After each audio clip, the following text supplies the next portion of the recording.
Massey Hall was built not as an opera house, but as a music hall for everyone. So it was that beginning shift of seeing people horizontally and not vertically.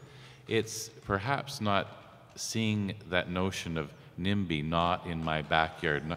In the church where I had the great honor to serve, within our catchment area, 15-minute walk, 20-minute walk, there's dozens of hospices and drug rehab places.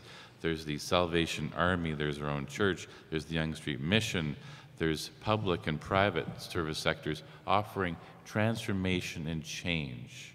Then there's another piece which sort of takes it to the next step, which is about how one thinks about people struggling with addiction and who one analogizes them to. And there's a tradition in which one can say, well, the people, the junkies, the others struggling, they're like the lepers of our society, right? They're the ones who deserve our compassion, who deserve our help. And so one can define them as people in need, and that therefore that becomes a basis. But I think when it comes more broadly to how do we deal with the more fundamental issues around not just harm reduction, but broader decriminalization and such, I think the real challenge there is that clergy are just like everybody else in terms of having these misconceptions and misunderstandings and being swept up in the broader tidal wave of the drug war in my country and to some extent yours. And so there's the element of finding ways to rectify their ignorance or lack of understanding in ways that then allow them to apply their more upstanding moral religious principles to the people that they're dealing with, right? To not create the exception, the other in that regard.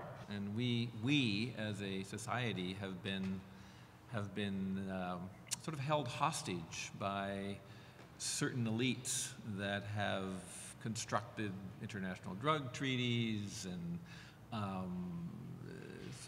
certain movements. We haven't stopped to think about it. And if you stop and think about it, and you get a group of people in the room, including people who are out as drug users, people who are out either from, but more importantly, people who are, I would call oppressed, the oppressed drug users who are at the front end, the brunt of the criminalization of the people who are incarcerated, the people who are being chased around Toronto and Vancouver by the police, the people who, people are phoning the police to get these people out of their neighborhood, to sit down in dialogue with those folks in an inclusive, comprehensive sort of group and have that discussion.